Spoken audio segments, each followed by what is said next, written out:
That was so off. That flash was definitely, that was on like 4 or 5. That was like on 4 or 5. You and this delay of I'm just If you know, my IRB thing doesn't get approved, I'll just come here.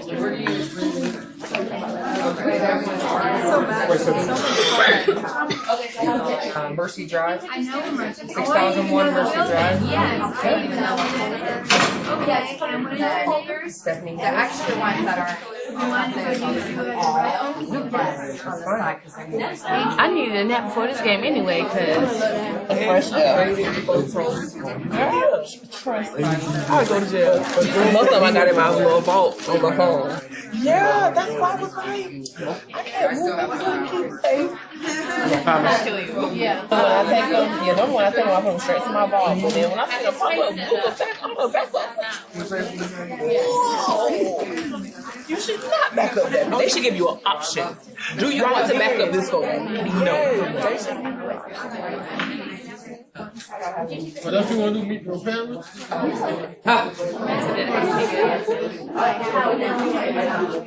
just took that one. I told them Thursday. I was like, I took it on Tuesday. He told us at the meeting, but Foundation with Blackboard all together. So, because I've done it before in the past. Florence at Rachel, logged on.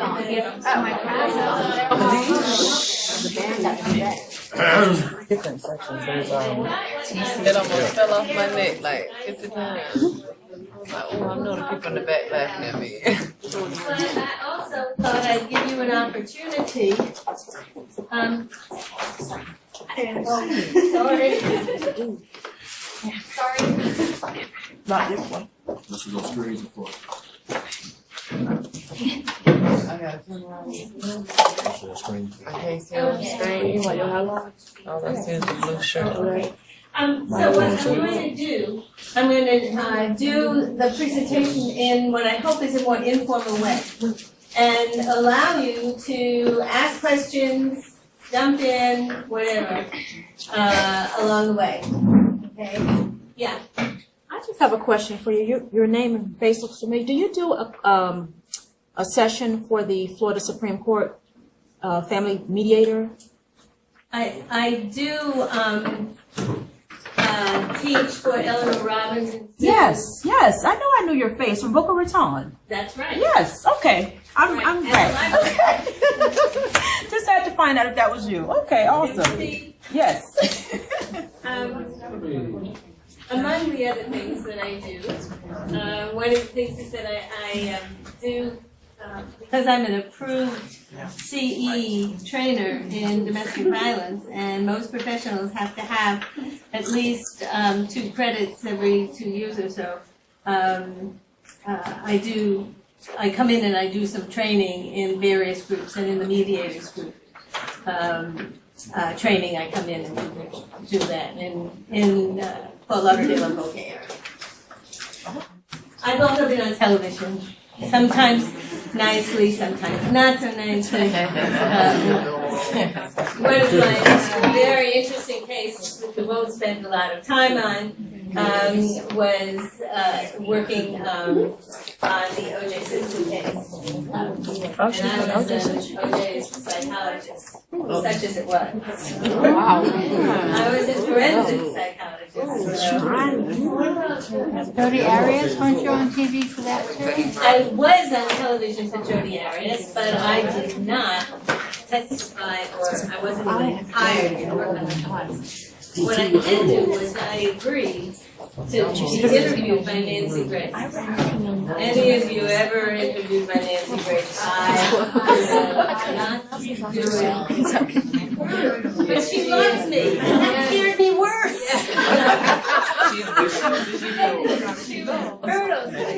I love Nancy Grace. Yeah. She's tough. Yeah. She is She's tough, real. and she is opinionated. She's saying whatever she You are not going to take so in Jodi Arias, I knew both defense they had asked me for some consultation, which I'll also, but they also, the prosecution wanted me to testify. Both sides asked me to testify, and I said, no. I don't want to miss a word, I'm coming up. Wait, no question. But then Nancy Grace asked me to be on the show, and I know better than that. But you know, sometimes you get carried away with yourself, and I was just a little carried away with myself. And maybe I might not change Nancy Grace's opinion, but maybe the general audience that watched her show, because so many people watched it, maybe I could influence some of them. So the big question came, she kept saying, oh, Dr. Walker's going to talk on the show, she's coming up, you know, all those teasers. And finally she said, she puts me on, she asks me a few questions, everything goes very well, she tells the audience about how much she loves my work, read all my books, etc., etc. And then comes the big question. Well, Dr. Walker, do you think Nancy Arias was a battered woman?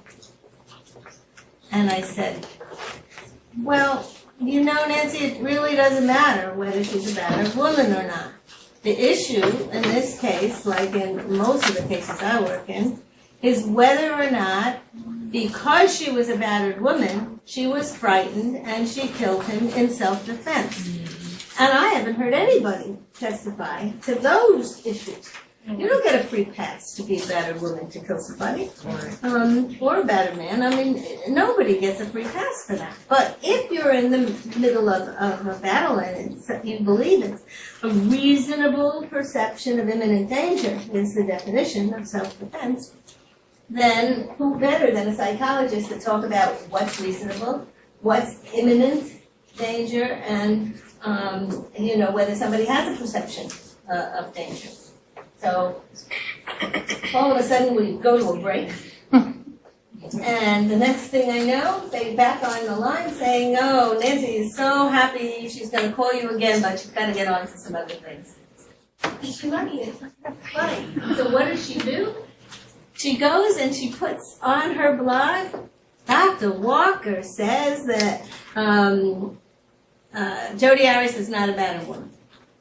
A, I never said that. And B, you know, that's not what I was saying. I said, you know, that's not the issue. The issue is, did she kill himself? And I vowed I wasn't going to do it again. But you never know. Yeah, that is definitely funny. I learned a lot through the O.J. Simpson case, I have to say. Some good things and some bad things. The good things was that I was really able to keep good perspective, because again, my job wasn't to figure out whether O.J. killed or didn't kill those folks. My job was to really talk about domestic violence. And just because you have battered somebody doesn't necessarily make you a killer. Some people it does, some people it doesn't, but you've got to have other evidence. And that was my position from start to finish in the case. O.J. decided that he wanted me to come and he was going to prove to me that he didn't kill her. Well, you know, by the second, I was with him for 3 days in the little jail cell in Los Angeles, where he was being held. And he and I got along famously. I liked him a lot. I mean, I'd always admired O.J. anyhow, and so he's a very personable, delightful guy. But you know, I've been working in this field long enough. I've met a lot of nice, personable people that have done bad things. And so that wasn't going to persuade me one way or another. Nonetheless, the feminist movement and the battered women movement killed me. They crucified me. They said I sold out. They said I made $250,000 from that case. Kidding. I mean, I made my usual salary, you know, charges, which were minimal, you know, charges at that point. And so it was very difficult. That part was enormous. They contacted my mother, they contacted my ex-husband. It was not pretty. Yeah. How do you get to such a high point in your career where you're able to or asked to take on such high profile cases or situations? You know what Ginger said earlier, networking. I worked in the battered women movement, the feminist movement, and then the battered women movement for 20 years at that point. You know, we're talking about the mid-1990s. I started in the mid-70s, so it was a long time. And I knew Johnny Cochran, who turned out to be one of his main defense attorneys. And I knew him through the battered women movement. Johnny was a prosecutor in Los Angeles, and really he and Norm Early, who was the prosecutor in Denver where I was at the time, developed what we call vertical prosecution of these cases. One person takes the case all the way through the different parts of the case. And so they really reformed the prosecutor's office. Anybody work in a prosecutor's office? These guys really did a super job. So working, Johnny, when he got the case, he called another one of my colleagues, and she called me and said, she called Johnny, and she worked with Johnny, and he said, I really need a clinical psychologist. She was a social psychologist. And so they called me and asked if I would do it. And I was naive. See, with Jodi Arias, I was already smart. I knew there was nothing I could do that would change the direction of where that case was. It was, people hated Jodi Arias. You know, I mean, I don't know why they hated her so much, because plenty of women have done less than what she's done and have been sympathetic. But she was not a sympathetic person, and she wasn't portrayed sympathetically in the media. And I knew that, and I realized there's nothing I could do that would be helpful to her, and it would just be, I'd just be in the middle of the fray. And the defense psychologist who took the case ended up in the hospital emergency room with tachycardia from the kinds of stress and hate calls. I mean, horrible. It's a horrible thing. So it's networking, to answer your question, to be called. And if you're a scientist or a psychologist, it's your writings that count. So, you know, I had written books. I wrote one of the first books on battered women, and so my name got known that way too. And as one of my professors said, is one of the things you do is get in on a field that's just beginning. And if possible, don't go too far over or the wave's going to crash on you, but try to ride the wave in, you know, like a surface gym. Sometimes I've crashed. You know, you have to be willing to take some risks and do some things. Any other questions? Great. Yeah. You said you take risks. Can you recall any instances where you, say, stuck your neck out for a defendant or, you know, for a state prosecutor and found out that the person you was talking about was a repeat offender or had something that you didn't catch? It negatively impact forensic psychology, where they use, just like what Nancy tried to do with your name, they use it against the field. How do you prepare yourself for that? Yeah, I don't know any specific things like that, but that can happen. The most important thing is stay true to how you do things.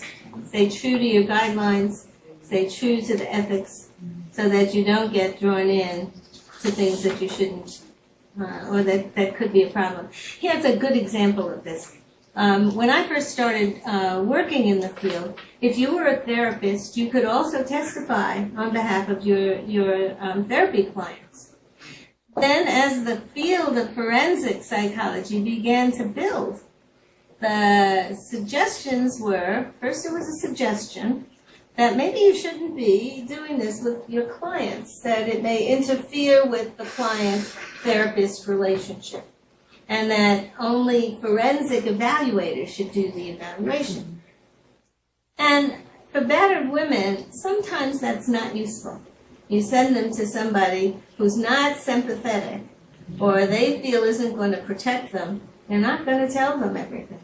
And that's how battered women survive, is by not telling everybody what's going on. And so I stuck my neck out and said, no, that's not okay for forensic, for battered women. And I wrote some articles about it, and they got published. But in the end, I got voted down. And I got in trouble with the regulatory licensing board in Colorado by saying I shouldn't have done some things that I thought were perfectly okay to do. And, they just slapped my hand and, put a letter in my file saying I should have done this instead of that. But it could have been a lot worse, So I got a little smart and said, you know what, I'm teaching now. Once I got involved with teaching, I wanted to be more of a role model. And I just said, okay, there are guidelines for a good reason. Some people who, especially those who are new to the field, can't mix the two. It could give the appearance of bias even if it isn't biased. And so, I don't know if that's helpful, but those are just some of the kinds of things that you can. It's easy to think you know more than everybody else, and sometimes you do. But it's not nice to tell them. You pull out like you. The other advice I think you do is when you get into a field like this, which is so. When you're in the forensic field, it's contentious. It's argumentative. You have to be objective when you do your evaluations. And then once you get into testifying, you can choose which makes the most sense. But you must remember that the goal of the legal system is to show the best version of each side of the story. That's what their goal is. The goal in psychology is to reject the null hypothesis. We look at both sides and we say, okay, where do we think the science is? What supports what? And then we go about checking it. Does it or doesn't it? So we start in the middle and we move backwards. And in the law, they start here. And they don't want to move too close. But they'll come down where they can. When you work with domestic violence, there is no middle. What you've been told by either side is always not as bad as what's really going on. It's much worse than what you've been told. So the old adage, if you hear two stories, the truth is somewhere in the middle, that's not true for domestic violence cases. The truth is almost always worse than what either side says.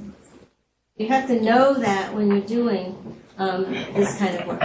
Yeah. Actually, you just touched on it there in your answer. I've always imagined how psychology going into the courtroom, it's changed. You have to change up the way you want to talk, understand, and whatnot. But how does going from state to state, because each state handles certain things their own way, how does that sometimes get in the way of, you excluding the null hypothesis if that state is already coming from an angle that may go against what you... If you can't do it, you say, I'm sorry, I can't be helpful. I take cases in two parts. One part is I'll do my evaluation, and I'll tell you what my evaluation finds. And the second part is, you want me to testify, this is the limits to what I can say. Right. And if it's not what they want, thank you for calling me. Call me again if you have another case. I really think you have to do that in all of these kinds of cases. Dr. Walker, I'm not sure if you want to touch on this, but I just have a question in regards to a very high-profile case right now. Actually, in Jacksonville, Florida, Marissa Alexander. This is a case where you're not familiar with, I can tell by your face. Well, I don't know by the name. Okay. It's a high-profile case during the Trayvon Martin case, it became even more publicized about the young lady who shot a warning shot into the wall, basically trying to warn her physically abusive husband who had choked her and what have you. And she received 20 years prison sentence. Mother of three received 20 years for shooting a warning shot. She didn't shoot him. However, you have Angela Corey, who is here, a state prosecutor, who has been adamant about this 20-year sentence versus And the stand your ground law is what they're actually using as a defense versus the fact that she had just had a 6-week-old baby. And there may have been some hormonal issues there as well. You're looking at survival instincts kicking in and exactly all of that. And I don't really see that being a part of the defense so far. I'm not saying that it isn't, but I'm very interested in following this case right now because she's out on bond right now, but she goes back to court in March. But I'm just kind of weighing the fact that this is a domestic violence case, that she got 20 years, and all of those components have not been really heavily weighed, versus someone who was just walking down the street and stand your ground law worked for him. And I'm wondering if domestic violence cases are just kind of blown over, if that has something to do with it. You raise a very interesting issue. Stand your ground law came from a domestic violence case, a case called Wyand. Catherine Wyand, I testified in that case. It was a Tampa case. And this woman, at the time, if you were a stranger walking down the street, you could indeed use self-defense without having to retreat.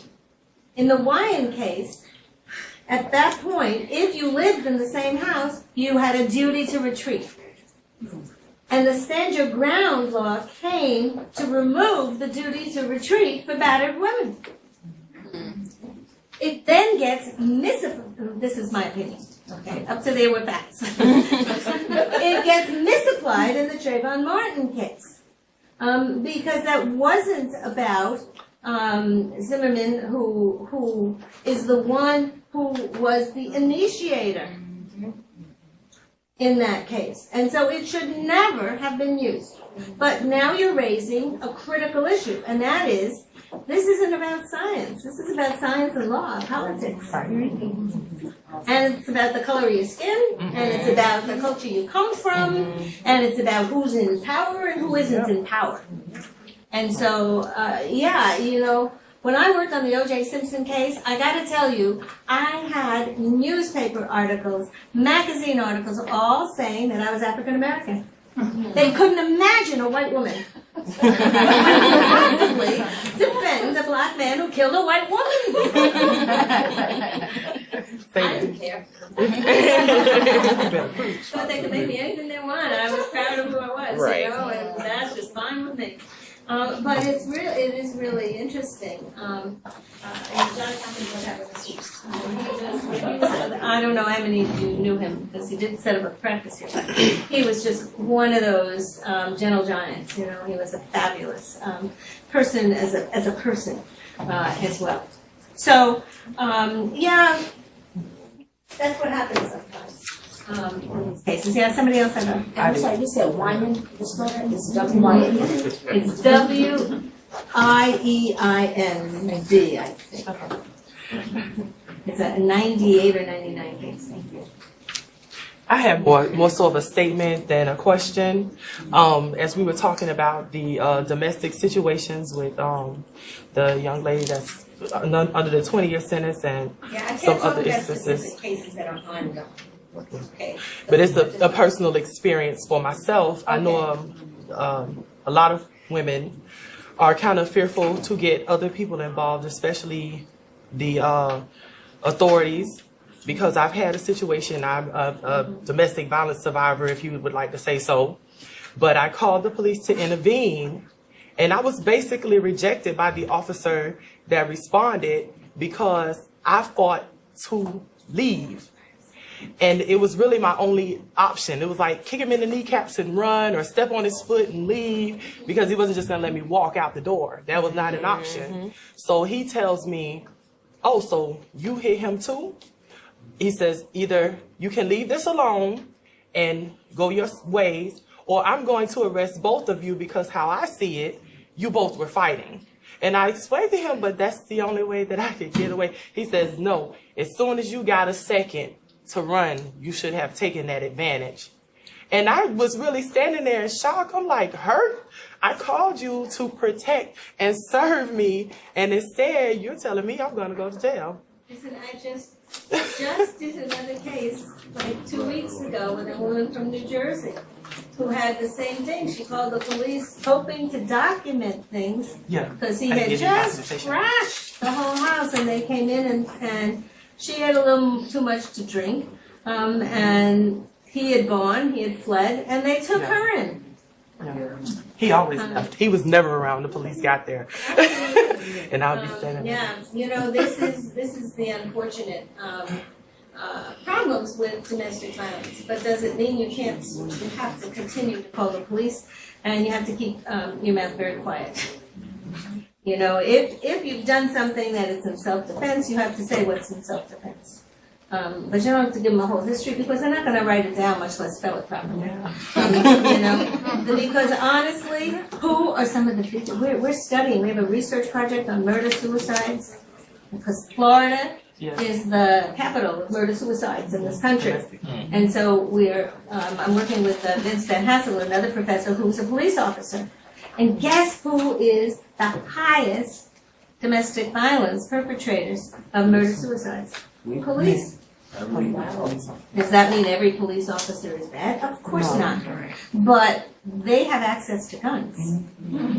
Legal access to guns in many cases. And so it makes some sense that does happen.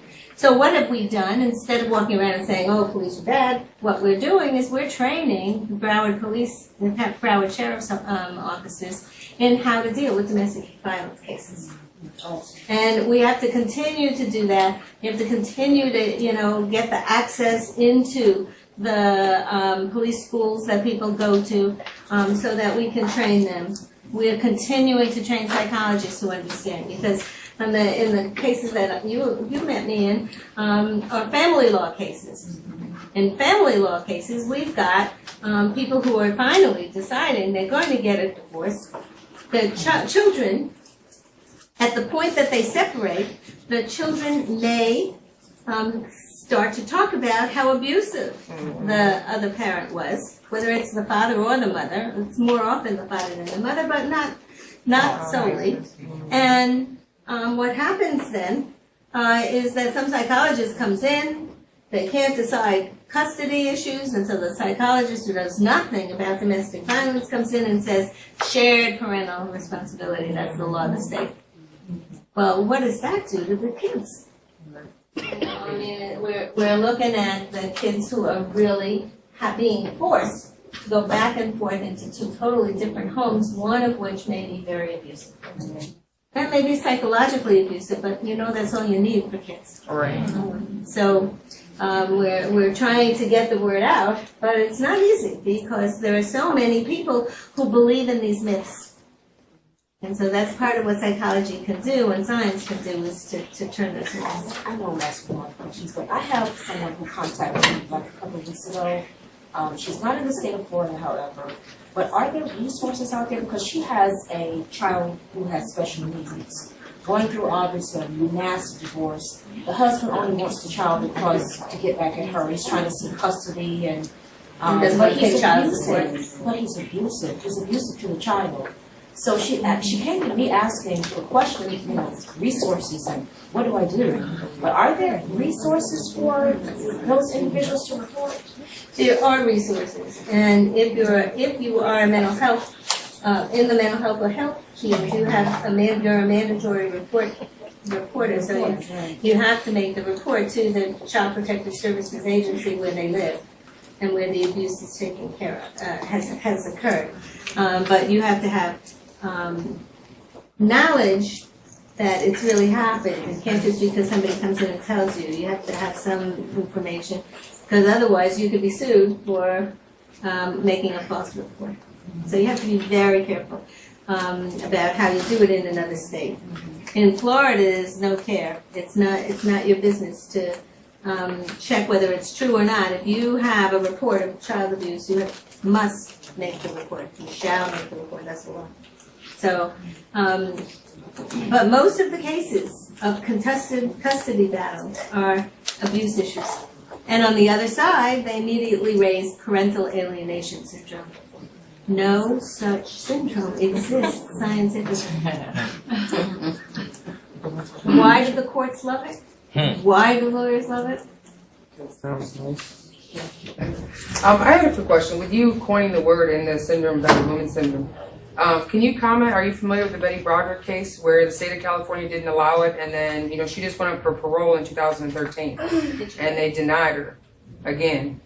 I just wondered how you kind of felt personally about it, with her using that, and it had been, 20 years of abuse over and over and over. And Well, see, the problem is getting the facts in. I knew the Betty Broderick case 20 years ago, and she didn't want a psychologist, and she didn't want to claim that she was battered. It wasn't until after she was convicted that she went back and said, yes, she was. When I heard the case facts presented to me by an attorney, I said, this is a battered woman.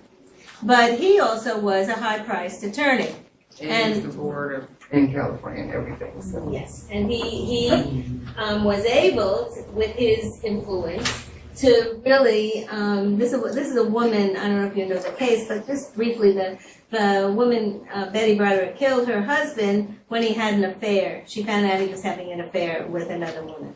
And people don't like that. People don't like that, and they don't want a woman to get away with it because they're afraid it could happen to them. It was partly because it wasn't prepared properly from the start, but partly because of all the politics involved in that case. Well, initially, they took self-defense as their route, and then afterwards, after Schwarzenegger coined it, said that they would allow the analysis for battered women syndrome once it was coined for her to address that. Yeah, it actually had been coined well before. That's why I never understood why she never... She did not, there's a stigma about mental illness like we talked about earlier. There's a stigma about being a battered woman. There shouldn't be. Because it's not your fault that you're being abused. If anything, there should be the stigma against the batterer. I mean, why do you have to use physical force or sexual force or psychological force to get what you want? And that's what domestic violence is about, an abuse of power and control. Wasn't a part of it that him being a psychiatrist as well, and she was seeing a therapist before already? He wasn't a psychiatrist. Yeah, he was a licensed medical doctor as well as an attorney. He sat on the medical board and the ABA in the state of California. I'm sure that all gave him credibility. And that he forced her to go to a psychiatrist after the third child was born, I guess, and she had already had, mental illness, paperwork, everything. She had already been evaluated and everything. Right. That's why it kind of confused me, because when we did this case, we did the mock case in my forensic psychology as an undergrad, and I was the defense attorney. So we were allowed to change the case a little, and that's the approach that I took, is from the facts when she already seen the psychiatrist before, but the psychiatrist was his best friend. So the documentation was fudged, everything was pressed long more than what it was supposed to be. Well, now you know why I stood up in that early case in Seattle, and I said, if we don't change social mores, if women don't have equal power with men, we're not asking for more, we're just asking to be equal. And unless you have equality in the workplace, as well as equality, you heard President Obama this week saying we're still earning 77 cents on the dollar for what a man will earn. And it is an embarrassment. I was so glad to hear him stand up there. But you see, he's got 2 daughters. So he's thinking much broader than many of the previous people. Yeah. Dr. Walker, it is Super Bowl weekend.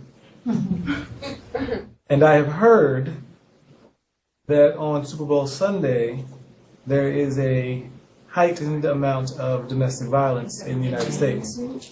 That is correct. But I got in trouble for that, too. Stay in trouble. She don't get it. You are terrible. She gonna say what she You wants. attack the sacred cows, and that's what happens to you. The truth is, the best truth that we can find, okay, because the data are hard to get.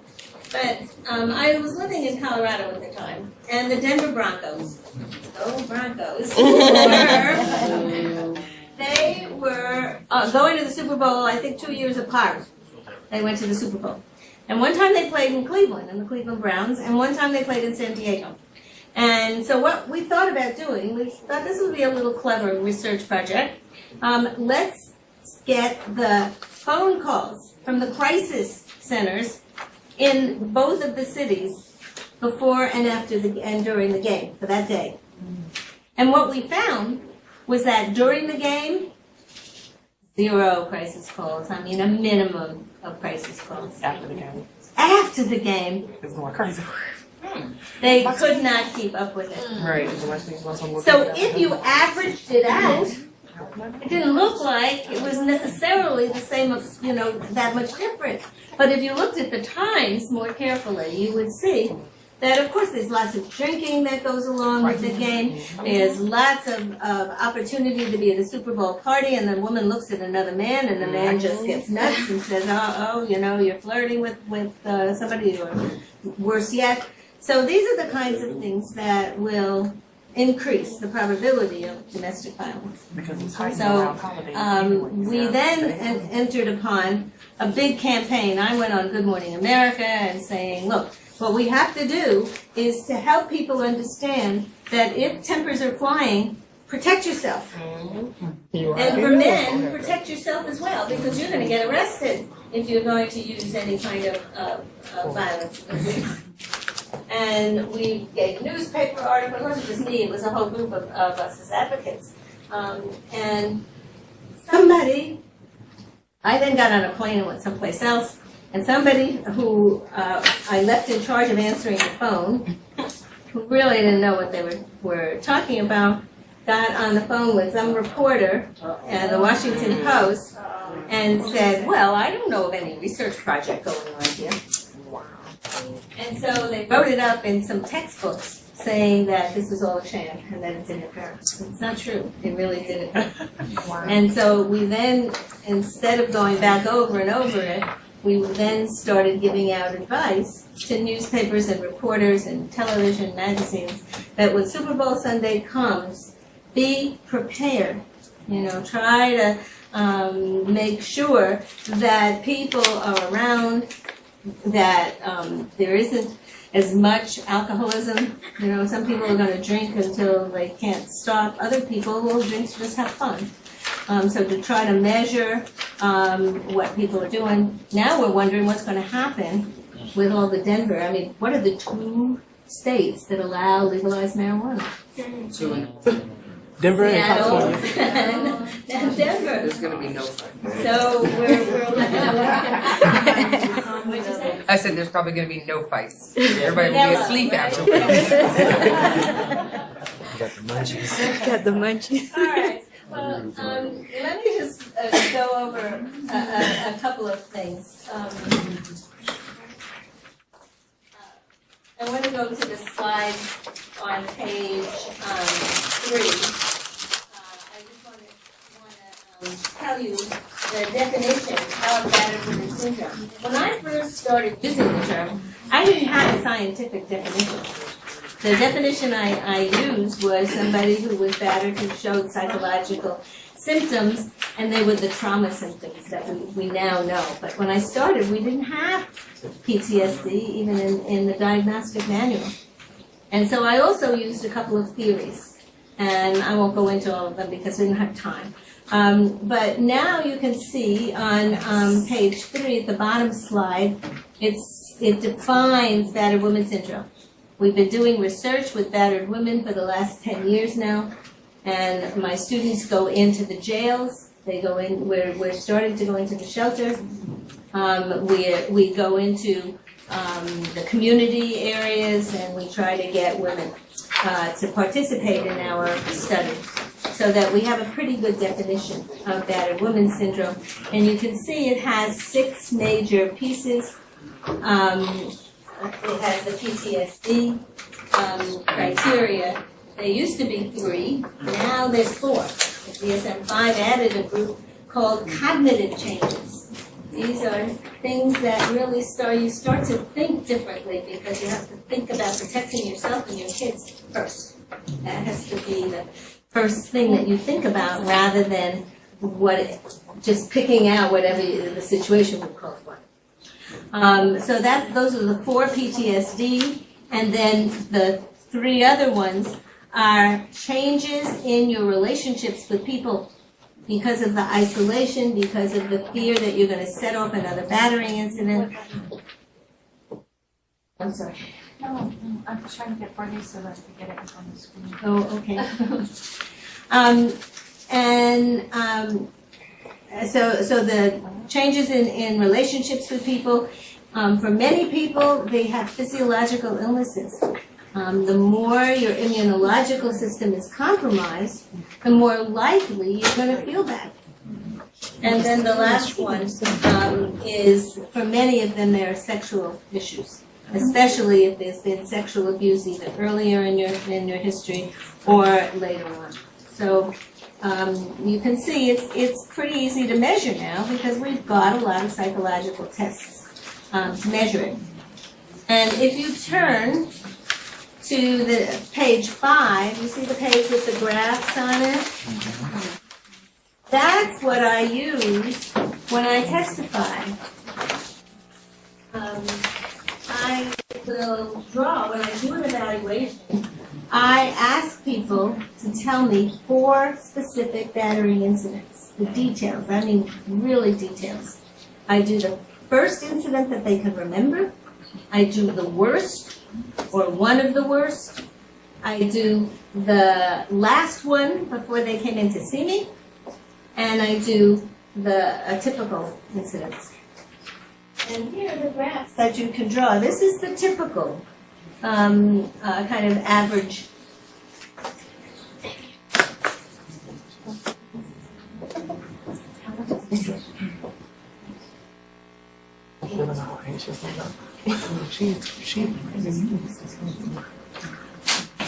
Sorry, 15 minutes. 15-minute warning. All right.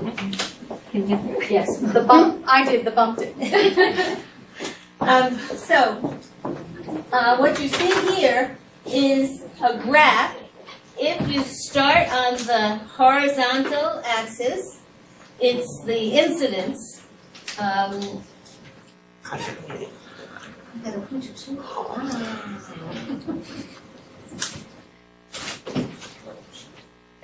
Alright, so this is the horizontal axis, and the vertical axis is the perception of tension or danger. Okay? And we go from 0 up to 8, which I call the period where somebody recognizes one of us could be killed. One of us could be killed. And above 10 is you're dead. Okay? So this is the cycle of violence, which my research started, which was the tension building period. So that's here, little incidents. And then it hits the second phase, or the acute battering incident. Notice how that comes down pretty quickly. And it's faster, it's the shortest period. And then afterwards, the guy's back loving contrition, where he's saying either I'm sorry or he doesn't say it, but he does things that are very nice. Now, why would that be important? Well, if we were to look at what happens before the domestic violence starts, the courtship period in these relationships is very nice. These guys are not bad guys. They just do bad things. And they're, before the domestic violence sets in this particular relationship, what you often have is somebody who is as good as gold. He's what every woman wants.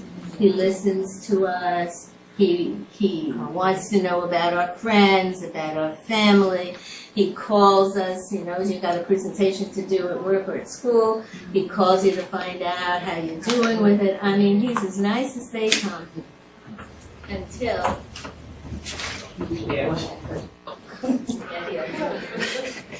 And at that point, you have the first battering incident. But he then, at the end of it, you see you're at loving contrition again. So what happens in psychology terms, we call it, you're being reinforced. So the woman is being reinforced for believing that the real man, the real person, is loving contrition. That's the real person, because that's what she saw first. And that was the baseline for conditioning. And if only I could be better, if only I could do something to make him feel better, if only I could blah, blah, blah, then I'm going to be left with this part of the man. Unfortunately, what we learn is that the man really has a dual personality. He's a Dr. Jekyll, Mr. Hyde. Right. And he's as good as gold, and he's as mean as a stone. And as long as we accept that, we're not gonna lose. That's what makes I can remember the happy times and I can remember the crazy times. Now, here's another view. When we started collecting the stories and the data, what we found was the same thing. We used the same graph, and here, look at the difference in loving contrition. We don't go down. He's not back to the beautiful loving contrition phase, or the honeymoon period, as some people call it. Instead, we have an absence of tension. It feels better not to walk on eggshells than to have to walk on eggshells. And so that's another reinforcer. This is, I couldn't draw this properly. It should come straight down because the tension is over immediately, and it does feel much better.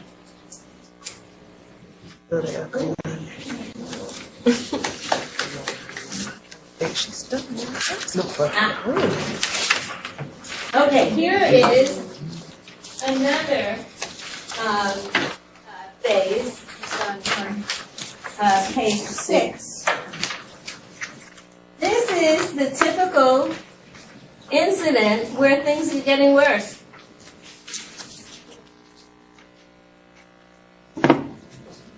So here, look how high this is going up. Things are going much worse. Anything that comes up here, we could call self-defense, couldn't we? If you think you're going to be killed, we could call that. So that's our goal in doing some of the evaluations, is to see at what level, and we compare each person to themselves. So, and of course also to what we know. You hold a gun next to somebody's head and make them play Russian roulette and not know where the bullet is, and you don't need to know whether they're better or worse incidents. Right. That's right up there at the level 8 or above. Okay, and again here, look where the loving contrition is.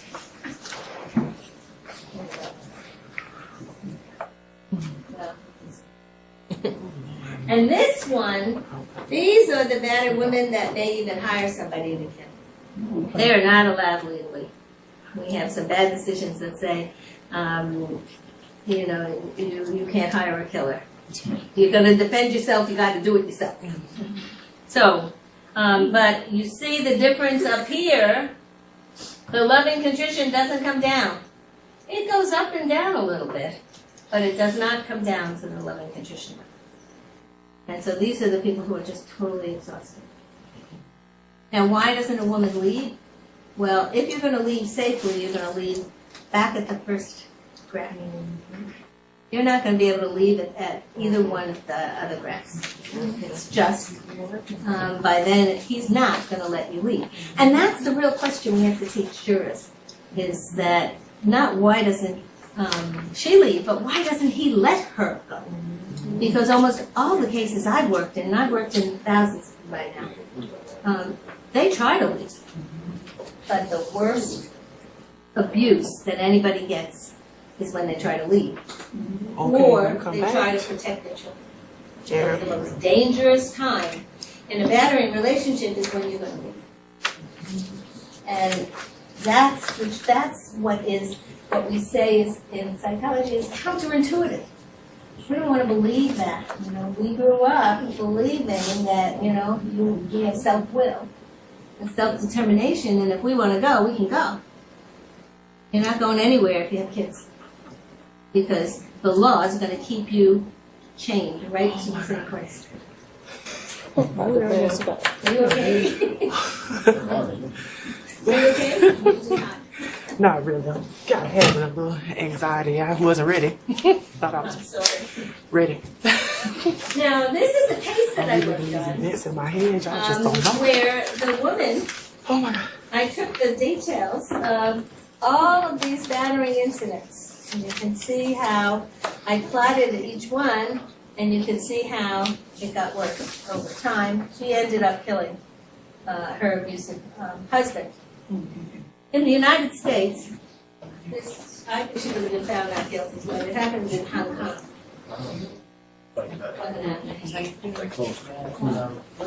The little insignia mean at the bottom under July 95.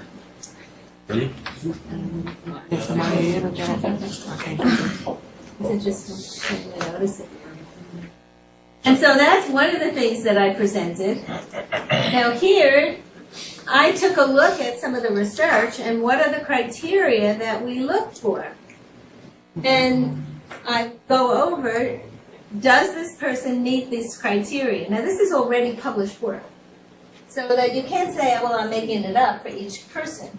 This is published, this is work that I've put out and said, this is what the research shows.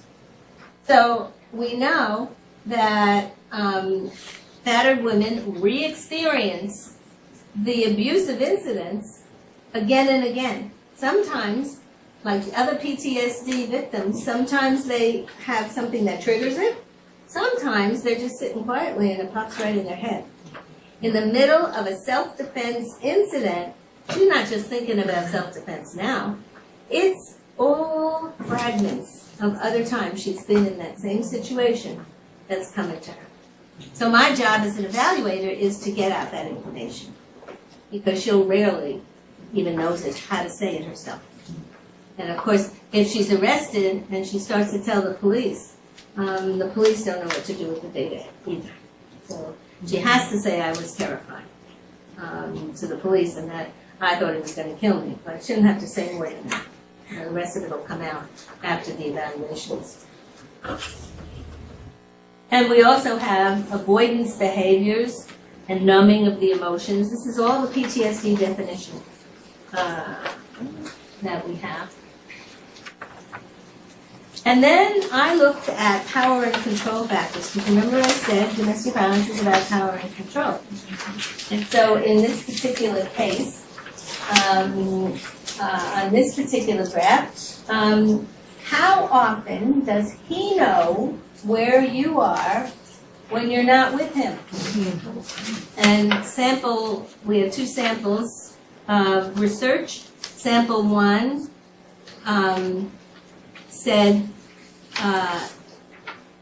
that he never, only 1% said never. Only 1% said never. In sample 2, 6% said he never knows where I am. So that's telling us 95% in the first sample and 85% in the second sample always know, or most frequently know, where she is when they're not together. That's all the phone calls. They were nice when you started the relationship, but it becomes a pain afterwards because he wants to know where you are all the time. And our client in this case, N, her response was, he never knows. He always knows where I am. And he never doesn't know where I am. And then the next group of questions that I pulled out here are, how often do you know where he is when you're not together? So now I'm trying to look at equality, the relationship, and look at the difference in equality. 11% say that I know where he is. And in sample 2, 22% said they know where he is when they're not together. But that's a difference between 1% and 11%. And our client says she rarely knew where he was. And in fact, that was true because she hid the body for 2 or 3 days. Oh, wow. It took all that time to figure out that he was missing. There's a wonderful Dixie Chicks song that talks about Earl. Remember Goodbye Earl? I love that song. Look at Jeremy knowing country music. Nobody knew where, nobody even missed poor Earl. Earl. So In the power and control. Okay, in power and control factors, were there places that you wanted to go, but you didn't because you feel that it wouldn't want you to? Veterans don't always say, no, you can't go, although sometimes they do. But sometimes the probability of you doing something and you know and he doesn't want you to do it, you're going to pay. And so battered women do less and less and less, fearing that they're going to get into trouble with him. And in our client's response was, she always doesn't go where he doesn't want her to go. And then I asked the question, did you generally do what he wanted you to do? And in the first sample, no one said that they don't do what he wants you to do. Everybody said, either occasionally or frequently, they do what he wants them to do, even though they don't want to do it. And the same kinds of percentages in the other group. And then the answer for our client is always. So you see, when I get up on the witness stand, I present these kinds of data. Usually, they're very impressive. As I said in the Chinese court, it was not persuasive. Sometimes, I don't know how much English they really understood. And the court in China, in Hong Kong, was totally in English. And, you know, while there's millions of people who live in Hong Kong, only about 300,000 speak or read English. And so those can be, that's the small juror pool. And as I said, I don't know how, we just didn't know how much they didn't understand. I think this woman's going to get another trial. She's now on appeal. So. Dr. Walker, can I ask a quick question? Sure.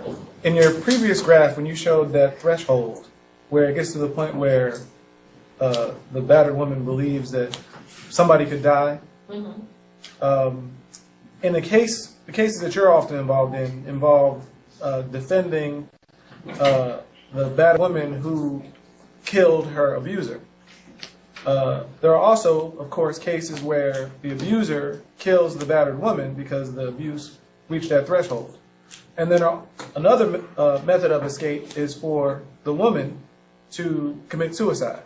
Yes. So I'm wondering, how does the court respond when it's one of those two other cases where either the abuser kills the woman or the woman kills herself? Is there any investigation into the circumstances or the conditions behind the death?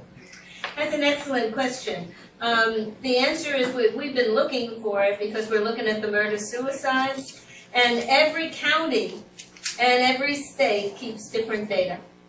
So what I think is a clever research plan is that we are getting the data that the counties collect, that we can get, and what the state domestic violence unit collects. And then we're also going to the newspapers. And so we're going to the newspapers in all of the major counties in Florida, and we're going to try to compare how many of those cases are mentioned in the newspapers versus in the statistics. My guess is it's going to be very difficult to get it. My experience is that men who kill in self-defense, I get a lot of those calls after the OJ case, it's almost impossible to prove. It's very, very difficult. You have to have a lot more evidence than you do for a woman who kills in self-defense. And that's part of the sexism. You know, and the battered women movement got there first. So, you know, they are really in much better shape. And the issue for, what was it, the last group was? Oh, women to suicide. We don't know. If it's a murder-suicide we're looking at. Like Miami-Dade does every suicide that they get, they try to refer to their domestic violence fatality review committee, and they're trying to look at it, but they don't think their data are adequate. So it's an excellent question. Ideas of how to do, get some of those data. Let me know.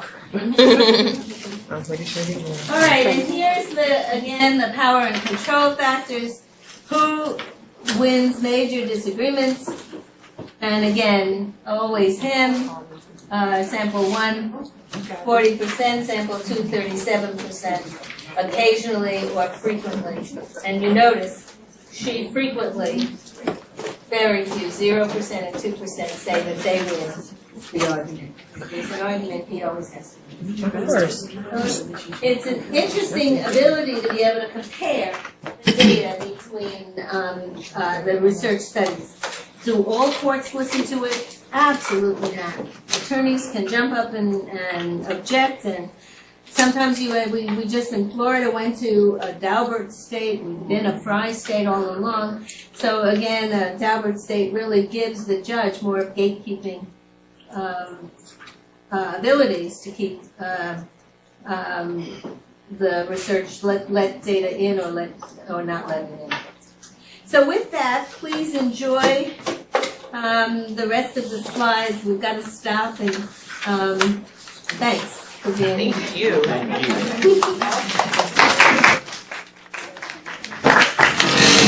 Thank you.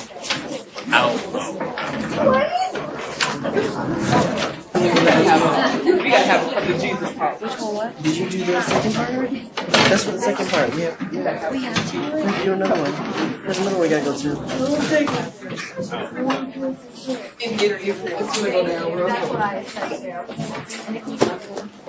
I don't know what to do. Had to get up, you know what I'm saying? I wasn't gonna get up. So you sat down too quick. Y'all was too much done. I couldn't wait. You sat down too quick. Let's go. Go.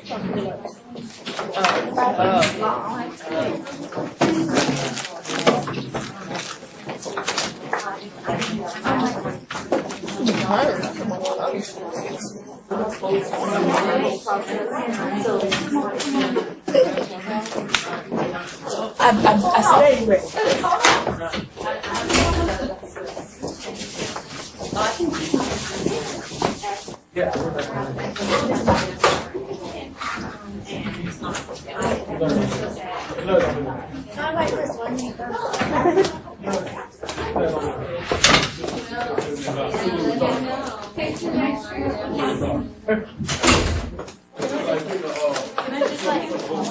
before the bus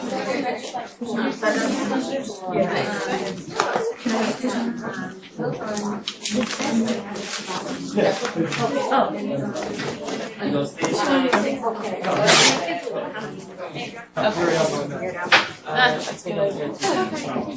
I'm gonna go grab my stuff.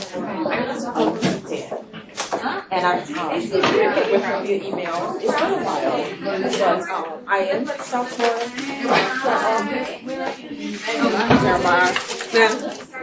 I still have friends. I lived in South Florida for 6 years. What is your name? Denise?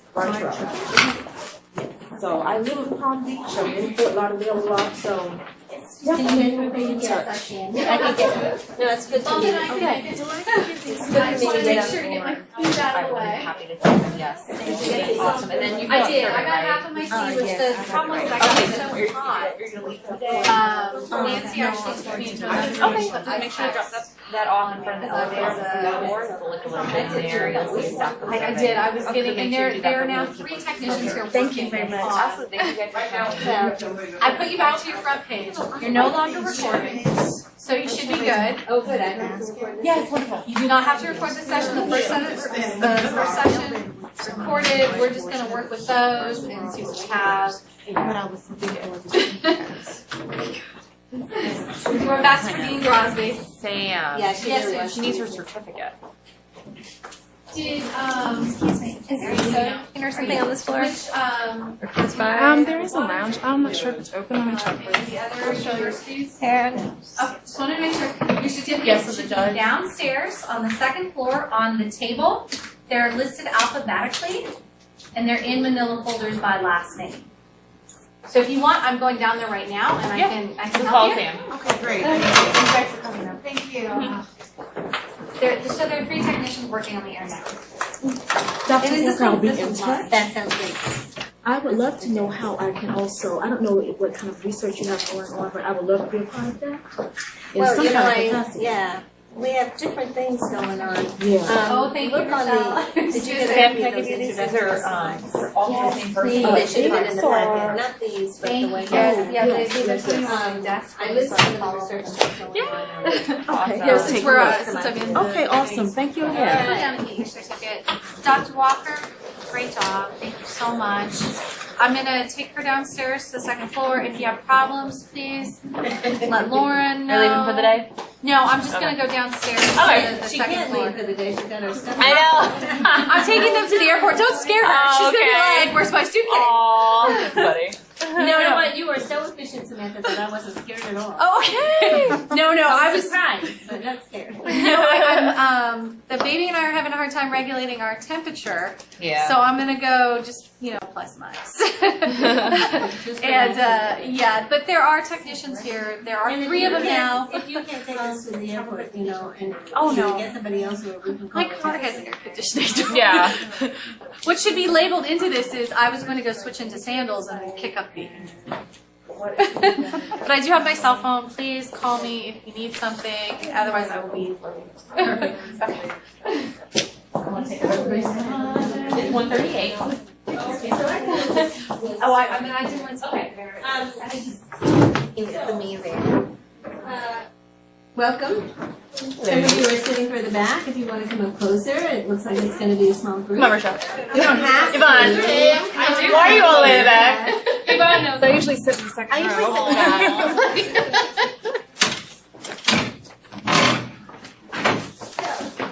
The way I started the last group, if it makes sense, we can start a similar way, was to let you ask me some questions before we really get into some of the slides. And then I'll go over some of the slides and we'll talk.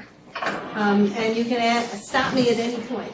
I'm a good teacher. That means I can deal with interruptions.